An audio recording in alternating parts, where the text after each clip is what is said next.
Hello all, welcome to Pep Learning. G K ജംഗ്ഷന്റെ പുതിയൊരു എപ്പിസോഡിലേക്ക് എല്ലാവർക്കും സ്വാഗതം. അപ്പൊ നമ്മൾ കുറച്ച് ദിവസങ്ങളെ ഇനിയുള്ളൂ പല എക്സാമുകൾക്കും അല്ലെ. വളരെ കുറഞ്ഞ ദിവസങ്ങളേ ഉള്ളൂ. അപ്പൊ നമ്മൾ നോക്കുകയാണെങ്കിൽ CUT PG എക്സാം ആണെങ്കിൽ വളരെ കുറഞ്ഞ ദിവസം, അതുപോലെ തന്നെ മറ്റു പല എക്സാമുകളും ഒരുപാട് കോമ്പറ്റീറ്റീവ് എക്സാമിന് ഇനി വളരെ കുറഞ്ഞ അകലം മാത്രമേ നമുക്ക് ആ ഒരു എക്സാമിലേക്ക് ഉള്ളൂ. അപ്പം ഈ ഒരു സമയങ്ങളിൽ നമുക്ക് ഒരുപാട് കാര്യങ്ങൾ പഠിക്കാനും ഒരുപാട് നമ്മുടെ സ്കോർ കൂട്ടാനൊക്കെ ഉള്ള ഒരുപാട് ട്രിക്കുകളും ടിപ്സുകളൊക്കെ അന്വേഷിച്ചുകൊണ്ട് നടക്കുന്ന ഒരു സമയം എല്ലാവരും. അപ്പൊ അതിനൊക്കെ ഉപയോഗിക്കുന്ന തരത്തിൽ എല്ലാ എക്സാമുകൾക്കും ഉപയോഗിക്കാവുന്ന തരത്തിലുള്ള ഒരു കണ്ടന്റ് ആണ് നമുക്ക് ഈ ഒരു GK ജംഗ്ഷൻ എന്ന് പറയുന്ന സീരീസിലൂടെ നിങ്ങൾക്ക് നമ്മൾ പ്രൊവൈഡ് ചെയ്തുകൊണ്ടിരിക്കുന്നത്. ഓരോ എക്സാം എടുത്തു നോക്കുന്ന സമയത്തും ആ എക്സാമുകളിലെ കറണ്ട് അഫയർ എന്ന് പറയുന്ന ഒരു സംഭവം ഈ കറണ്ട് അഫയർ എന്ന് പറയുന്ന ഒരു ഏരിയ വളരെ ഇമ്പോർട്ടന്റ് ആയിട്ടുള്ള ഒരു ഏരിയ ആണ്. ഈ കറണ്ട് അഫയറിൽ നമുക്ക് ഒരുപാട് പ്രധാനപ്പെട്ട ചോദ്യങ്ങൾ അല്ലെങ്കിൽ ഒരുപാട് മാർക്കുള്ള ചോദ്യങ്ങൾ പ്രതീക്ഷിക്കാവുന്നതാണ്.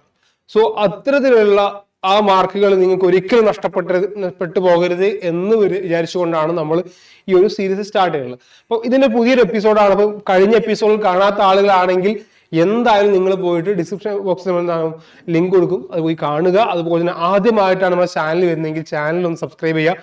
അതുപോലെ തന്നെ ഇഷ്ടപ്പെട്ട ലൈക്ക് ചെയ്യുക. നിങ്ങൾ ഒരുപാട് ഫ്രണ്ട്സുകളൊക്കെ ഉണ്ടാവും, കോമ്പറ്റീവ് എക്സാമിനൊക്കെ പ്രിപ്പയർ ചെയ്യുന്ന ഒരുപാട് ഫ്രണ്ട്സുകൾ ഉണ്ടാവും, അവരിലേക്ക് ഷെയർ കൊടുക്കുക.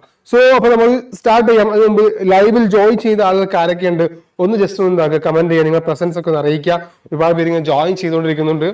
ഓക്കെ, നിങ്ങൾ ജോയിൻ ചെയ്ത ആളുകൾക്ക് ജസ്റ്റ് ഒരു ഹായ് എന്നോ അല്ലെങ്കിൽ ഹലോ എന്നോ അല്ലെങ്കിൽ നിങ്ങൾ എന്തെങ്കിലും പ്രസൻസ് അറിയിക്കുന്ന തരത്തിലുള്ള എന്തെങ്കിലും ഒരു ഇമോജീസ് ഒക്കെ ചാറ്റ് ബോക്സിൽ ഇട്ട് നിങ്ങളുടെ പ്രസൻസ് അറിയിക്കുക കേട്ടോ. ഓക്കെ, അപ്പൊ നമുക്കറിയാം ജാനുവരി പുതിയൊരു വർഷം അല്ലെ, പുതിയൊരു വർഷമായി. പുതിയൊരു വർഷത്തിന്റെ മൂന്നാമത്തെ വെള്ളിയാഴ്ച അല്ലെ, മൂന്നാമത്തെ എപ്പിസോഡാണ്. ഈ ഒരു 2024 മൂന്നാമത്തെ എപ്പിസോഡിലാണ് നമ്മളിപ്പം എത്തിയിരിക്കുന്നത്. ഒരുപാട് വെള്ളിയുടെ മനോഹരമായ സന്ധ്യായാമങ്ങൾ നമ്മൾ ഇങ്ങനെ ഒരുപാട് വ്യത്യസ്തമായിട്ടുള്ള അറിവുകളുമായിട്ടാണ് ഓരോ ആഴ്ചകളിലും വരാറുണ്ട്. ഓരോ ആഴ്ചകളിലും സംഭവിച്ച കാര്യങ്ങൾ കൃത്യമായിട്ട് നിങ്ങളിലേക്ക് എത്തിക്കാൻ ശ്രമിക്കാറുണ്ട്. നമുക്ക് ഈ ഒരു ആഴ്ച അല്ലെങ്കിൽ ഈ ഒരു ഡിസംബറിലെ 3rd വീക്സിൽ അല്ലെങ്കിൽ നമുക്ക് അറിയാവുന്ന പോയ കാര്യങ്ങൾ എന്തൊക്കെയാണ് നമ്മൾ അറിഞ്ഞിരിക്കേണ്ടതെന്ന് ജസ്റ്റ് ഒന്ന് നോക്കാം. ഫസ്റ്റ് നമുക്ക് വരുന്ന ഫസ്റ്റ് വാർത്ത അല്ലെങ്കിൽ ഫസ്റ്റ് ന്യൂസ് എന്ന് പറയുന്നത് Gabriel Attal, France's new prime minister. ലോകത്തെ ഏറ്റവും പ്രധാനപ്പെട്ട ഏറ്റവും വലിയൊരു രാജ്യമായിട്ടുള്ള ഫ്രാൻസിൽ പുതിയൊരു പ്രധാനമന്ത്രി വന്നിരിക്കുകയാണ്. അതാണ് ഈ ആഴ്ചയിൽ ഏറ്റവും പ്രധാനപ്പെട്ട വാർത്ത. ഒരുപാട് അസ്വാരസ്യങ്ങൾ ഗവൺമെന്റിൽ വരികയും ആ ഗവൺമെന്റ് അതിലുണ്ടായിരുന്ന പ്രധാനമന്ത്രി പിരിച്ചുവിടുകയും പുതിയൊരു പ്രധാനമന്ത്രി പെട്ടെന്ന് അപ്പോയിന്റ് ആവുകയും ചെയ്യുന്ന ഒരു സാഹചര്യമാണ് ഇപ്പോൾ ഫ്രാൻസിലുള്ളത്. ഒരുപാട് നമ്മുടെ UN സെക്യൂരിറ്റി കൗൺസിലൊക്കെ ഉള്ള രാജ്യമാണ് ഫ്രാൻസ് എന്നുള്ളത്. ഫ്രാൻസിന്റെ നമുക്ക് പ്രസിഡന്റിന്റെ പേര് അറിയുന്നവർ ജസ്റ്റ് ഒന്ന് കമന്റ് ചെയ്യാം കേട്ടോ. ഫ്രാൻസിന്റെ ഇപ്പോഴത്തെ പ്രസിഡന്റ് ആരാണെന്നുള്ളത് ജസ്റ്റ് അറിയുന്നവർ കമന്റ് ചെയ്യാം. ഓക്കെ, ദെൻ അതുപോലെ തന്നെ ഇപ്പൊ പ്രധാനമന്ത്രി എന്ന് പറയുന്നത് ഗബ്രിയൽ അറ്റൽ എന്ന് പറയുന്ന അദ്ദേഹമാണ്. ഈ ഒരു ജാനുവരി 9 മുതലാണ് അദ്ദേഹം ഫ്രാൻസിന്റെ പ്രധാനമന്ത്രിയായിട്ട് അപ്പോയിന്റഡ് ആയിട്ടുള്ളത്. അദ്ദേഹത്തെ കുറിച്ച് പറയുന്ന സമയത്ത് ഫ്രഞ്ച് പ്രസിഡന്റ്, ഞാൻ ഓൾറെഡി ചോദ്യത്തിന് ആൻസർ ഉണ്ട്. പ്രസിഡന്റ് ആയിട്ടുള്ള Emmanuel Macron sparked a cabinet shake-up this week by named popular Minister of Education. അദ്ദേഹം എന്തായിരുന്നു, ഒരു മിനിസ്റ്റർ ഓഫ് എഡ്യൂക്കേഷന്റെ ആളായിരുന്നു ഗബ്രിയൽ അറ്റാൽ എന്നുള്ളത്. അദ്ദേഹത്തെ പ്രൈം മിനിസ്റ്റർ ആയിട്ട് മാറ്റുകയാണ് ചെയ്യേണ്ടായി. അത് ഒരുപാട് പൊളിറ്റിക്കൽ വെല്ലുവിളികളൊക്കെ ഉണ്ടായി. നമുക്കറിയാം നമ്മുടെ രാജ്യത്തെ പോലെ അല്ല മറ്റു രാജ്യങ്ങൾ. നമ്മുടെ രാജ്യത്ത് പ്രധാനമന്ത്രിക്കാണ് കൂടുതൽ പവർ എങ്കിൽ അല്ലെ, ഒരുപാട് ആക്ഷൻസ് ഒക്കെ എടുക്കുന്ന സമയത്ത് പവറിൽ ഏറ്റവും കൂടുതൽ കാണാൻ നമുക്ക് പ്രധാനമന്ത്രി ആയിരിക്കും. പക്ഷെ എന്നാൽ ഫ്രഞ്ച് അല്ലെങ്കിൽ ഫ്രാൻസിലോടൊക്കെ വരുന്ന സമയത്ത് പ്രസിഡന്റിനാണ് ഏറ്റവും കൂടുതൽ പദവി ഉണ്ടാവുക, അല്ലെങ്കിൽ ഏറ്റവും പവർ ഉണ്ടാവുന്ന ആർക്കാണ്, പ്രസിഡന്റിനായിരിക്കും. ആ പ്രസിഡന്റ് ആയിരിക്കും ആരെ അപ്പോയിന്റ് ചെയ്യുക, നമ്മുടെ പ്രധാനമന്ത്രി അപ്പോയിന്റ് ചെയ്യുക. പ്രസിഡന്റിന് ആരെയും വേണമെങ്കിലും അപ്പോയിന്റ് ചെയ്യാം. പക്ഷെ നാഷണൽ കൗൺസിലിൽ എന്താക്കണം, അത് അവരും കൂടി അംഗീകരിച്ച രീതിയിലുള്ള ആളുകളാണെങ്കിൽ മാത്രം അത് മുന്നോട്ട് പോകാൻ പറ്റും. ഓക്കെ, ദെൻ അദ്ദേഹത്തിന് ഒരു 43 വയസ്സുകാരൻ ഏറ്റവും യങ്ങസ്റ്റ് ആയിട്ടുള്ള പ്രധാനമന്ത്രിയാണ്. Former government spokespersons becomes France's youngest head of government in modern history. അതായത് ഫ്രാൻസിന്റെ ഒരു ആധുനിക ചരിത്രത്തിൽ തന്നെ ഏറ്റവും യങ്ങസ്റ്റ് ആയിട്ടുള്ള ഒരു പ്രധാനമന്ത്രി അവർക്ക് വരുന്നത്. അതുപോലെ തന്നെ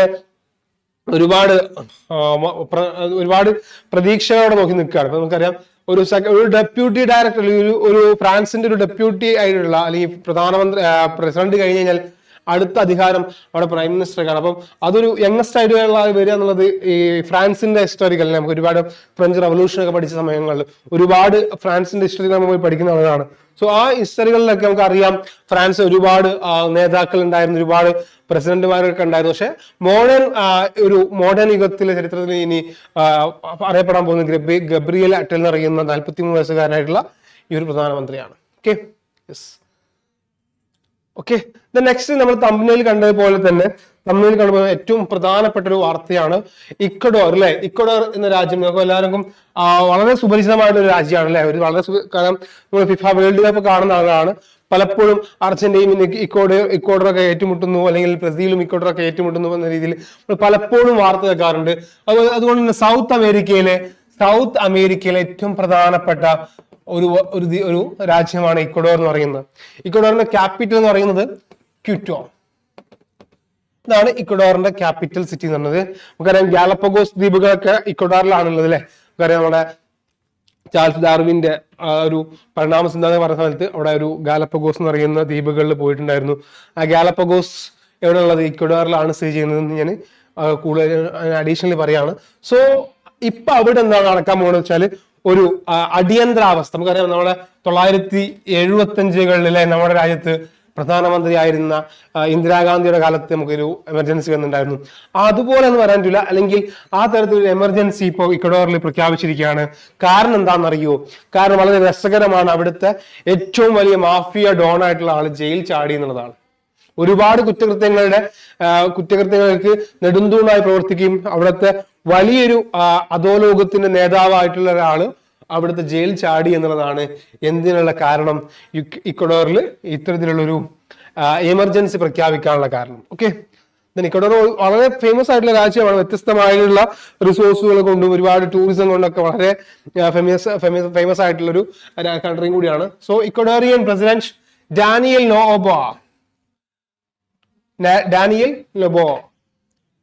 നൊബോ ആണ് ഇത്തരത്തിലൊരു 60 ദിവസം 2 മാസത്തേക്ക് എന്താക്കിയിട്ടുള്ളത് ഒരു എമർജൻസി പ്രഖ്യാപിച്ചിട്ടുള്ളത്. State of emergency recently after അല്ലെ. നമുക്കറിയാം നമ്മുടെ രാജ്യത്ത് നോക്കുകയാണെങ്കിൽ നാഷണൽ എമർജൻസി ഉണ്ട്, സ്റ്റേറ്റ് എമർജൻസി ഉണ്ട്, ഫിനാൻഷ്യൽ എമർജൻസി ഉണ്ട്. ഓക്കെ, ഇങ്ങനത്തെ തരത്തിൽ വ്യത്യസ്തമായ എമർജൻസികൾ കാണാൻ പറ്റും. National state of emergency after the country's most wanted crime lord escaped custody amid spree of riots across prisons. അവിടെ ജയിലുകളിൽ നിന്നായി ഒരു വലിയൊരു തലവനോ അധോലോകത്തിന് അല്ലെങ്കിൽ ഒരു വലിയൊരു ക്രൈം ചെയ്തിട്ടുള്ള ഒരാൾ അല്ലെങ്കിൽ അതിന്റെ തലവൻ എന്തായിട്ടുണ്ട്, ജയിൽ ചാടിയതാണ് കാരണം. നൊട്ടോറിയസ് ലോ ചൊനോറസ്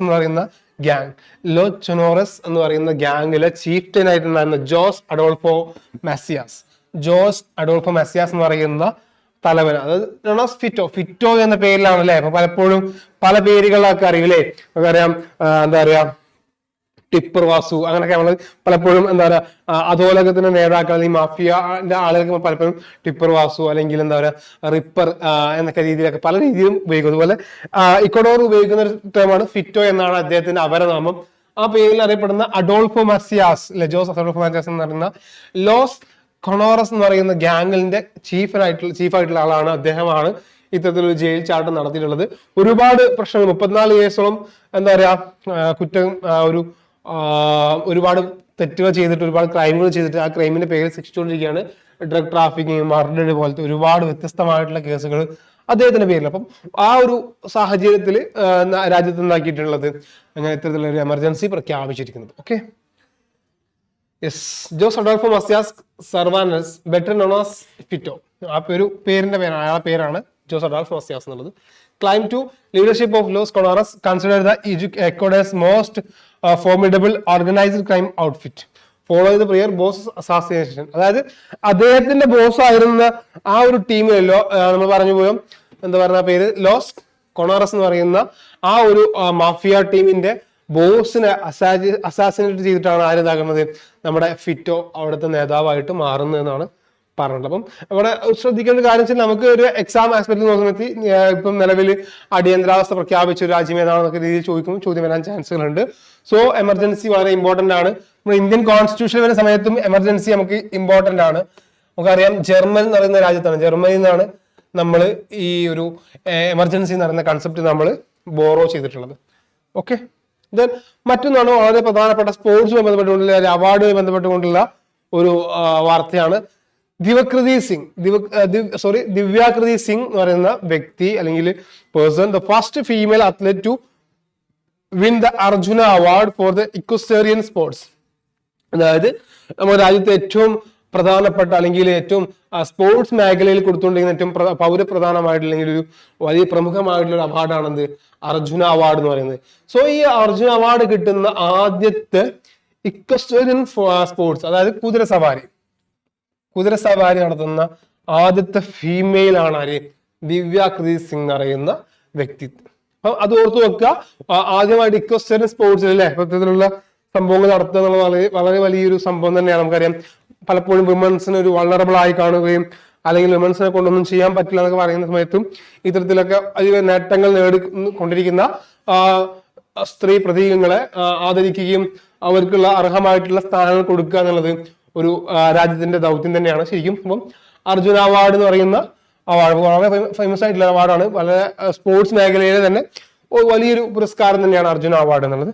സോ ദിവ്യാകൃതി സിംഗ് എന്ന് പറയുന്നത് annals of Indian sports history as the first woman, ഇതാണ് ഏറ്റവും പ്രധാനപ്പെട്ടത്, first woman from the country to be honoured with the prestigious Arjuna award for equestrian sports. അതായത് വ്യത്യസ്തമായിട്ടുള്ള മേഖലകളിൽ അർജുന അവാർഡ് കൊടുക്കാറുണ്ട്. അതിലൊക്കെ ലേഡീസ് ഒരുപാട് വന്നിട്ടുണ്ട്. പക്ഷെ ഇക്വസ്റ്റേറിയൻ സ്പോർട്സിൽ അല്ലെങ്കിൽ കുതിരസവാരി ആ ഒരു ഏരിയയിൽ ആദ്യമായിട്ടാണ് ഒരു വിമൺ വരുന്നത്. സോ അവരുടെ പേരാണ് ദിവ്യാകൃതി സിംഗ് എന്ന് പറയുന്ന പേര്. ഓക്കെ, ഓർത്തു വെക്കുക. ഓക്കെ, ദെൻ യെസ്, നമ്മുടെ ദ്രൗപദി മുർമു അത് എന്താണ് കൊടുത്തിട്ടുള്ളത്, അവർ ഒരുപാട് നേട്ടങ്ങൾ നേടുകയുണ്ടായി. പ്രത്യേകിച്ച് ഏഷ്യൻ ഗെയിംസിൽ ഗോൾഡ് മെഡലിസ്റ്റ് ആണ് in equestrian sports, the only woman to achieve the honour. അതായത് ഏഷ്യൻ ഗെയിംസ് കഴിഞ്ഞ ഏഷ്യൻ ഗെയിംസിലെ ഗോൾഡ് മെഡലിസ്റ്റും കൂടെയാണ് ആര്? നമ്മുടെ ഈ ദിവ്യാകൃതി എന്ന് പറയുന്ന ആള്. അതുപോലെ Divyakriti Singh was the ranked number 1 in Asia. ഏഷ്യയിലെ നമ്പർ 1ഉം ലോകത്തിലെ നമ്പർ 14 ആണ് ആര്? നമ്മുടെ ഈ ഒരു ദിവ്യകൃതി സിംഗ് എന്ന് പറയുന്ന ഈ ഒരു സ്പോർട്സ് സ്റ്റാർ. സോ അതുകൊണ്ട് തന്നെ അവർ അത് അർഹിക്കുന്നുണ്ട്. കാരണം ലോകത്തിലെ 14 ആളുകളിൽ ഒരാളായിട്ട് വരിക എന്നുള്ളത് വലിയൊരു അംഗീകാരം തന്നെയാണ്. അതുപോലെ തന്നെ ഏഷ്യയിലെ തന്നെ നമ്പർ 1 ആയിട്ടും ദിവ്യകൃതി സിംഗ് മാറിയിട്ടുണ്ട്. ഓക്കെ, ദെൻ മറ്റൊരു ന്യൂസ് ആണ്, വളരെ പ്രധാനപ്പെട്ട ന്യൂസ് ആണ്. സ്വച്ഛ് സർവേക്ഷൺ അവാർഡ്സ് 2023. നമുക്കറിയാം സ്വച്ഛ് ഭാരതിലെ നമ്മൾ പലപ്പോഴും കേൾക്കുന്ന ഫെമിലിയർ ആയ ടൈമാണ് സ്വച്ഛ് ഭാരത്. അതിന്റെ ഭാഗമായിട്ട് വരുന്ന മറ്റൊരു സംഭവമാണ് സ്വച്ഛ് സർവേക്ഷൺ അവാർഡ്സ് 2020. ഇന്ത്യയിലെ ഏറ്റവും ക്ലീനസ്റ്റ് സിറ്റികൾ പ്രഖ്യാപിച്ചിരിക്കുകയാണ്.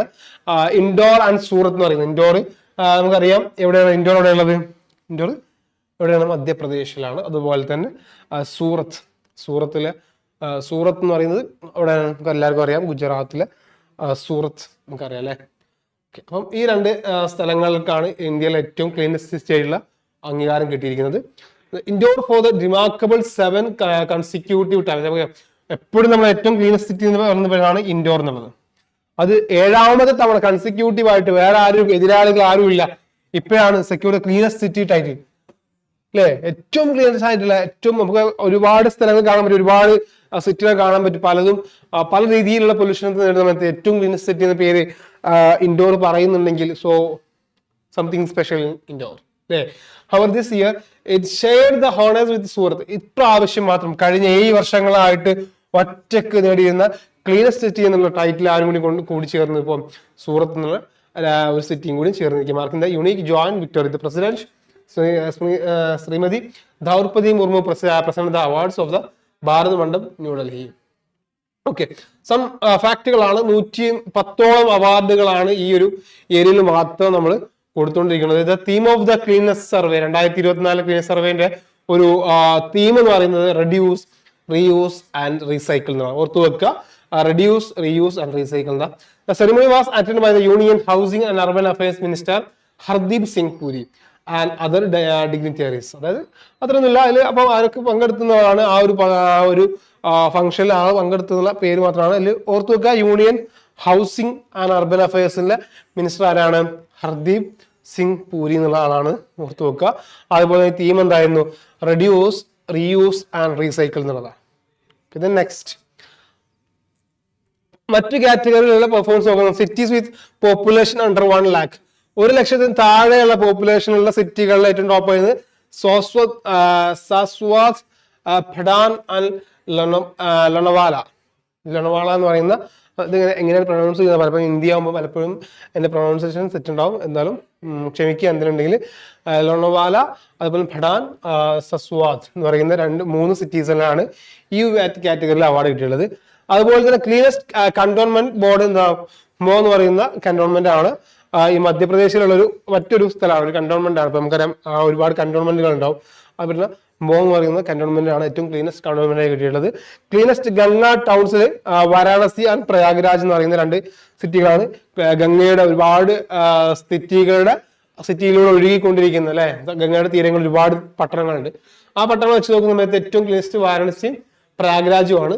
അതുപോലെ ബെസ്റ്റ് പെർഫോമിംഗ് സ്റ്റേറ്റ്സ് ആണ് നോക്കുകയാണെങ്കിൽ മഹാരാഷ്ട്ര, മധ്യപ്രദേശ്, ഛത്തീസ്ഗഡ് എന്ന് പറയുന്ന ഈ രാജ്യങ്ങൾക്കാണ് ഏറ്റവും കൂടുതൽ ഒരു സ്റ്റേറ്റിന്റെ പെർഫോമൻസ് നോക്കുന്ന സമയത്ത് മുൻനിർത്തിയിരിക്കുന്നത്. ഓക്കെ, ഇത് ലാസ്റ്റ് ന്യൂസ് ആണ്. ഈ ഒരു വീക്കിൽ നമ്മൾ നോക്കുന്ന 5ാമത്തെ ന്യൂസ് ആണ്. India aims to reach $5 trillion economy by financial year 28, then $13 trillion by 2047. നമുക്കറിയാം അമൃത് കൽ എന്ന് പറയുന്ന വലിയൊരു പ്രൊജക്ട് നമ്മൾ മുന്നിലേക്കുണ്ട് അല്ലെ. അമൃത് കൽ എന്ന് പറയുന്ന 2047 വരുന്ന വലിയൊരു പ്രൊജക്റ്റാണ്. അതിന്റെ ഭാഗമായിട്ടുള്ള ഒരു സംഭവങ്ങളാണ്. ഇന്ത്യൻ എക്കണോമി ഇനിയും ഒരുപാട് മുന്നോട്ട് പോകാനുള്ള ശ്രമത്തിലാണ്. ഇങ്ങനൊരു സംഭവം നടക്കുന്നതാണ്. ഇത്തരത്തിലുള്ള ഒരു അനൗൺസ്മെന്റ് വരുന്നത് Vibrant Gujarat Global Summit. Vibrant Gujarat Global സമ്മിറ്റിലാണ് നമ്മുടെ ഫിനാൻസ് മിനിസ്റ്റർ ആയിട്ടുള്ള നിർമ്മല സീതാറാമാണ് ഇത്തരത്തിലുള്ള അനൗൺസ്മെന്റ് നടത്തിയിട്ടുള്ളത്. യെസ്, അദ്ദേഹം അവർ പറഞ്ഞെന്ന് വെച്ചാൽ അവരുടെ സ്വപ്നമായിട്ട് പറയുന്നത് current the world's 5th largest economy, അതായത് നമ്മുടെ രാജ്യം ഇപ്പം വേൾഡിലെ 5ാമത്തെ എക്കണോമിയാണ്. ഏറ്റവും ലാർജസ്റ്റ് ആയിട്ടുള്ള 5ാമത്തെ എക്കണോമിയാണ് നമ്മുടെ രാജ്യം. $3.4 trillion. India aims to become the 3rd largest by 2027-28 ആകുമ്പോഴത്തേക്കും അത് 3ാം സ്ഥാനത്തേക്ക് എത്തും. Reaching A GDP over $5 trillion. അതിപ്പോ ഇപ്പം 3.4 trillion ആണുള്ളത്, അത് 5 trillion ആക്കിയിട്ട് മാറ്റിയിട്ട് നമ്മൾ എന്താവും ലോകത്തിലെ 3ാമത്തെ ഏറ്റവും വലിയ സാമ്പത്തിക ഭദ്രതയുള്ള രാജ്യമായിട്ട് മാറുന്നതാണ് പറയുന്നത്. ഇപ്പം കറന്റ് സ്റ്റാറ്റസ് നോക്കുന്നത് ഓൾറെഡി പറഞ്ഞു. നമ്മൾ GDP എത്രയാണ്? $3.4 trillion ആണ്. ഇന്ത്യ 5ാം സ്ഥാനത്താണ്. മുമ്പുള്ള രാജ്യങ്ങൾ ഏതൊക്കെയാണ്? US, China, Japan and Germany. ഇനി ജപ്പാനെയും ജർമ്മനിയും കടത്തിവെട്ടി നമ്മൾ 3ാമത്തെ സ്ഥാനത്തോട് നമ്മൾ എത്തും എന്നുള്ളതാണ് 2028-27 ആകുമ്പോഴേക്കും അല്ലെ. ഓക്കെ, എത്തുമെന്ന് വിചാരിക്കുന്നു എത്തട്ടെ അല്ലെ. Yes, future projection. Sitharaman anticipates India to secure the 3rd spot in global economies by 2027-28, boosting a GDP surpassing $5 trillion by 2047. A conservative estimate suggests the Indian economy could reach $30 million. അപ്പം വളരെ പ്രധാനപ്പെട്ട ഒരു കണക്കുകളാണ്. ഇത് ഓർത്തു വെക്കുക. ഇന്ത്യയുടെ സ്ഥാനം എത്രയാണ് ഇപ്പം ഇന്ത്യൻ എക്കണോമിയിൽ, ലോകത്തെ എക്കണോമിയിൽ ഇന്ത്യയുടെ സ്ഥാനം എത്രയാണെന്നുള്ളത് വളരെ കൃത്യമായിട്ട് ഓർത്തു വെക്കുക. അവരുടെ പദ്ധതികൾ എവിടെയാണ്, ആരാണ് പ്രഖ്യാപിച്ചത്, കാര്യങ്ങൾ ഓർത്തു വെക്കുക. സോ ഈ ഒരു വീക്ക് നമുക്ക് ഇത്രയും കാര്യങ്ങളാണ്, ഇത്രയും ന്യൂസ് നമുക്ക് പറയാനുള്ളത്. ഒന്ന് ജസ്റ്റ് ഒന്ന് റിവൈൻഡ് ചെയ്യാം. നമ്മൾ ആദ്യം പറഞ്ഞത് ഫ്രാൻസിലെ പുതിയ പ്രധാനമന്ത്രിയെ കുറിച്ചാണ്. ഗബ്രിയൽ അറ്റൽ എന്ന് പറയുന്ന യങ്ങസ്റ്റ് ആയിട്ടുള്ള ഫ്രാൻസിന്റെ പുതിയ പ്രധാനമന്ത്രിയെ കുറിച്ച് പറഞ്ഞു. ദെൻ മറ്റൊരു രാജ്യം, സൗത്ത് അമേരിക്കൻ രാജ്യമായിട്ടുള്ള ഇക്വഡോറിൽ അവരുടെ ഒരു ഗ്യാങ് ലീഡർ ആയിട്ടുള്ള ഒരു മാഫിയയുടെ ഒരു അണ്ടർവേൾഡിന്റെ കിങ് ആയിട്ടുള്ള ഒരാൾ അവിടുത്തെ ജയിൽ ചാടിയത് കാരണമായിട്ട് ഇക്വഡോറിൽ എന്താക്കിയിട്ടുണ്ട്, എമർജൻസി പ്രഖ്യാപിച്ചിരിക്കുന്നു. അതുപോലെ തന്നെ ദിവ്യകൃതി സിംഗ് എന്ന് പറയുന്ന ഇക്വസ്റ്റേറിയൻ സ്പോർട്സ് സ്റ്റാറിന് ആദ്യമായിട്ട് ഇക്വസ്റ്റേറിയൻ സ്പോർട്സ് വിഭാഗത്തിൽ ആദ്യമായിട്ട് ഫീമെയിൽ അവാർഡ് നേടിയിരിക്കുകയാണ്. അവരുടെ പേര് ദിവ്യാകൃതി സിംഗ് എന്നുള്ളതാണ്. ഇന്ത്യക്കാരിയാണ്. ലോകത്ത് ഏഷ്യയിൽ നമ്പർ 1ഉം വേൾഡിൽ 14th പ്ലേസിലാണുള്ളത്. സ്വച്ഛ് സുരക്ഷൻ സർവേക്ഷൺ അവാർഡ്സിൽ ഏറ്റവും ക്ലീനസ്റ്റ് സിറ്റി ആയിട്ട് ഇൻഡോറും ഒപ്പം സൂറത്തും കൂടി അവാർഡ് നേടിയിട്ടുണ്ട്. അതുപോലെ തന്നെ ഇന്ത്യ 2028 ആകുമ്പോഴേക്കും ഇന്ത്യ എന്താവും $5 trillion എക്കണോമി കൈവരിക്കുകയും ലോകത്തിൽ തന്നെ 3ാമത്തെ ഏറ്റവും സാമ്പത്തിക ഭദ്രതയുള്ള രാജ്യമായിട്ട് മാറുമെന്നുള്ളതാണ് ഇന്ന് നമ്മൾ ഈ ഒരു വീക്കിൽ ഡിസ്കസ് ചെയ്തിട്ടുള്ളത്. സോ ഇത്തരത്തിൽ യൂസ്ഫുൾ ആയിട്ടുള്ള ഒരുപാട് കാര്യങ്ങളായി എല്ലാ വെള്ളിയാഴ്ചകളും നമ്മൾ വന്നുകൊണ്ടിരിക്കും. കൃത്യമായിട്ട് ഫോളോ ചെയ്യുക, നിങ്ങളുടെ നോട്ടിഫിക്കേഷൻ ഒക്കെ ഓൺ ചെയ്ത് വെക്കുക. അതുപോലെ തന്നെ നിങ്ങൾ കൂടുതലായിട്ട് വായിക്കുക, കൂടുതലായിട്ട് പ്രിപ്പയർ ചെയ്യുക, നന്നായിട്ട് പ്രാക്ടീസ് ചെയ്യുക, നന്നായിട്ട് നിങ്ങളുടെ സ്വപ്നങ്ങളൊക്കെ നിങ്ങൾക്ക് സാക്ഷാത്കരിക്കാൻ പറ്റട്ടെ എന്ന് ആശംസിച്ചുകൊണ്ട് അടുത്തൊരു എപ്പിസോഡുമായി വരുന്നതിലേക്കും ഗുഡ് ബൈ. Thank you.